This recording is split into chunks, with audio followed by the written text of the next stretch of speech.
आज की चर्चा में ज्येष्ठ मास में जो वट सावित्री का व्रत आता है उसका क्या विधान है, उस व्रत को कैसे करना चाहिए, उसमें किन बातों का ध्यान रखना चाहिए, यह व्रत किस लिए किया जाता है और इस व्रत के संबंध में यदि विभिन्न प्रकार की ऐसी परिस्थितियां हों जब सामान्य रूप से इसे करने के साधन उपलब्ध नहीं हों तो क्या किया जाना चाहिए, ऐसी बहुत सी बातें हमारे सामने हैं।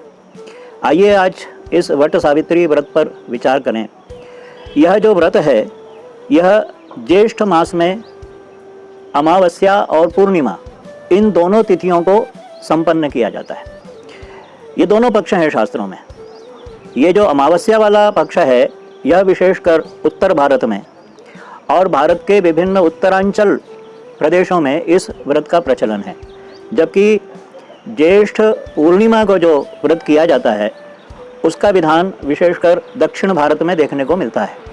परंतु दोनों ही परिस्थितियों में शुक्ल पक्ष हो या कृष्ण पक्ष, वट सावित्री का जो व्रत है यह बहुत ही महत्व का है और विशेष रूप से जो सुहागिन स्त्रियां हैं, जो सुवासिनी हैं, उनके लिए यह व्रत बहुत ही उपयोगी और सौभाग्य प्रदान करने वाला है। हम सभी जानते हैं इसमें सत्यवान और सावित्री की कथा है। आप जब व्रत करते हैं तो सत्यवान और सावित्री की कथा सुनते हैं। महाभारत के वन पर्व के 292वें अध्याय में इस कथा का आख्यान किया गया है।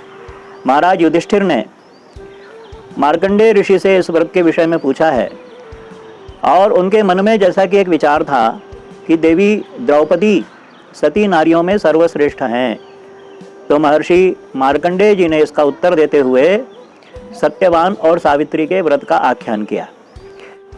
सती सावित्री की कथा में यह बताया गया है कि उसके पति सत्यवान की अवस्था केवल 1 वर्ष शेष बची थी और उसी समय देवर्षि नारद जी ने आकर सावित्री के पिताजी को यह परामर्श दिया कि आपकी कन्या के वैधव्य योग को टालने की दृष्टि से यह उचित है कि इस कन्या का दूसरा विवाह कर दिया जाए।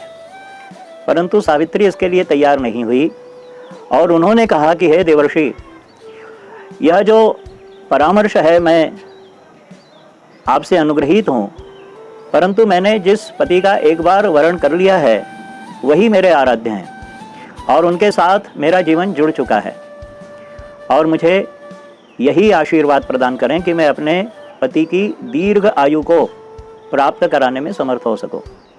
देवर्षि नारद जी ने उस पर प्रसन्न होकर उपाय बताए और जब अवस्था के केवल 4 दिवस शेष बचे तब वन में सावित्री अपने पति के साथ गईं। एक वटवृक्ष के नीचे जब दोनों बैठे हुए थे उसी समय उन्हें शारीरिक पीड़ा हुई। यम के दूत आए और सत्यवान को ले जाने लगे, परंतु सावित्री के तेज से जो यम के दूत थे उनमें वह सामर्थ्य नहीं हो पाया कि वो ले जा सकें। तब स्वयं यमराज आए और यमराज आए तो सती सावित्री भी अपने पति के साथ जाने लगी। यमराज ने पूछा कि हे देवी, यह क्या, कोई भी शरीरधारी इस प्रकार से यमलोक की यात्रा नहीं कर सकता। बड़े प्रेम से प्रणाम करते हुए सावित्री ने कहा कि हे देव, आप मेरे सौभाग्य को ले जा रहे हैं, तब मैं इनके बिना कैसे रह सकती हूँ। जहाँ मैं तो इनकी छाया हूँ, जहाँ पति हैं वहाँ पर मैं हूँ। और इस प्रकार से उसकी एक निष्ठा को देखकर यमराज प्रसन्न हुए और उन्होंने उन्हें दीर्घ जीवन का और पुत्र पौत्रों सहित श्रेष्ठ सौभाग्य को प्रदान करने वाला उन्हें वरदान प्रदान किया। अब ये जो कथा है, इस कथा के व्रत को हम कैसे करें।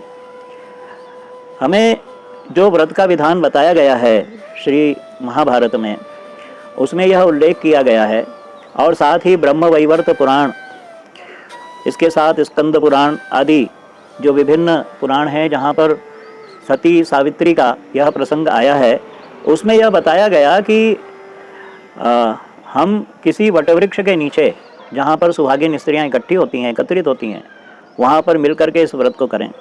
यदि ऐसा संभव न हो तो अपने घर में ही इस व्रत को करें।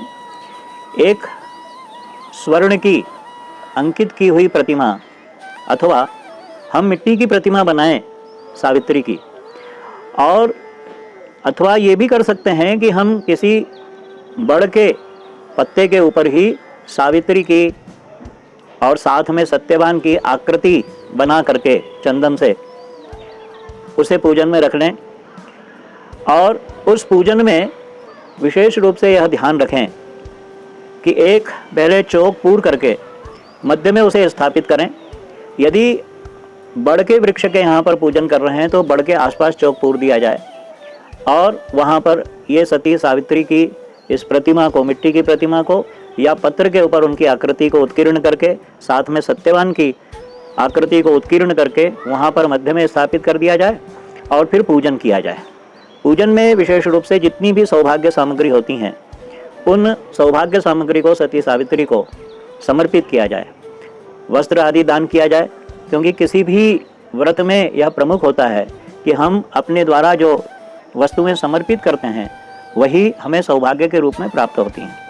तो महिलाओं को ये सारी सौभाग्य सामग्रियां उन्हें समर्पित कर देना चाहिए। फिर एक सूत्र लेकर के उस सूत्र से वटवृक्ष को लपेटते हुए उसकी परिक्रमा करनी है।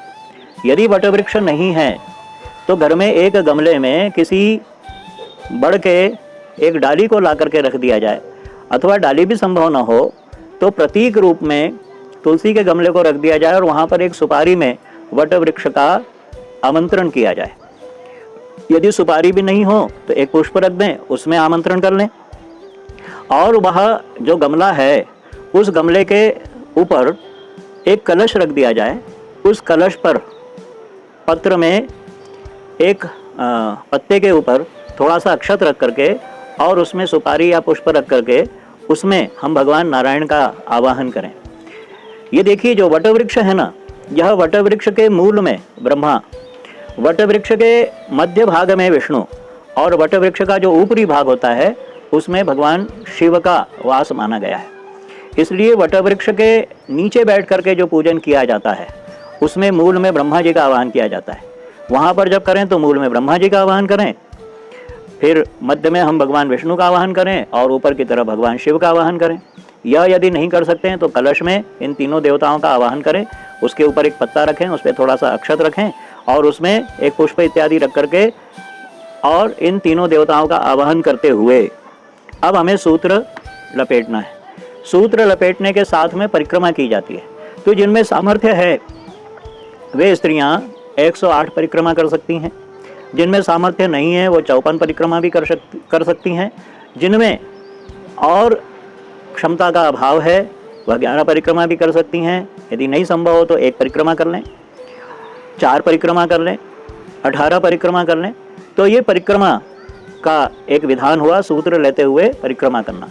सावित्री पूजन में कुछ बातें महत्वपूर्ण हैं। पहली बात यह कि यह ज्येष्ठ के महीने में आता है, और ज्येष्ठ का जो महीना है वह पूरे संवत्सर में सबसे प्रमुख माना जाता है।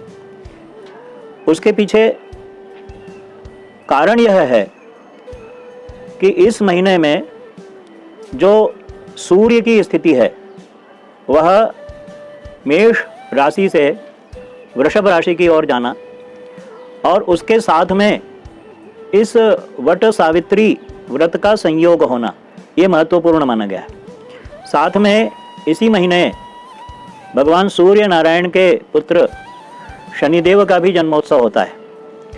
तो वट सावित्री के दिन शनि जन्मोत्सव, और इसका एक विशेष विधान यह भी है कि पूरे व्रतों में तिथि को वृद्धि क्रम से अर्थात अगली तिथि के संयोग से मानने का उल्लेख किया गया है धर्मशास्त्रों में।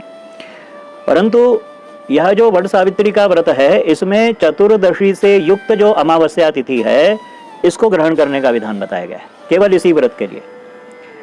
ज्येष्ठ का एक अर्थ भगवती सीता के ज्येष्ठ पुत्र हनुमान जी से भी है, और हनुमान जी का एक नाम ज्येष्ठ भी है। इसलिए ज्येष्ठ पुत्र की प्रसन्नता के लिए ज्येष्ठ मास में हनुमान जी का ध्यान करते हुए जो कुछ भी उपासना इत्यादि की जाती है, खास करके जब हम सुंदरकांड का पाठ करते हैं तो वह बहुत लाभदायक होता है। यह जो वट सावित्री का विधान है, इसमें यह भी बताया गया है कि ज्येष्ठ मास में ग्रीष्म बहुत अधिक तपन वाली होने लगती है, गर्मी बहुत तपन वाली होती है।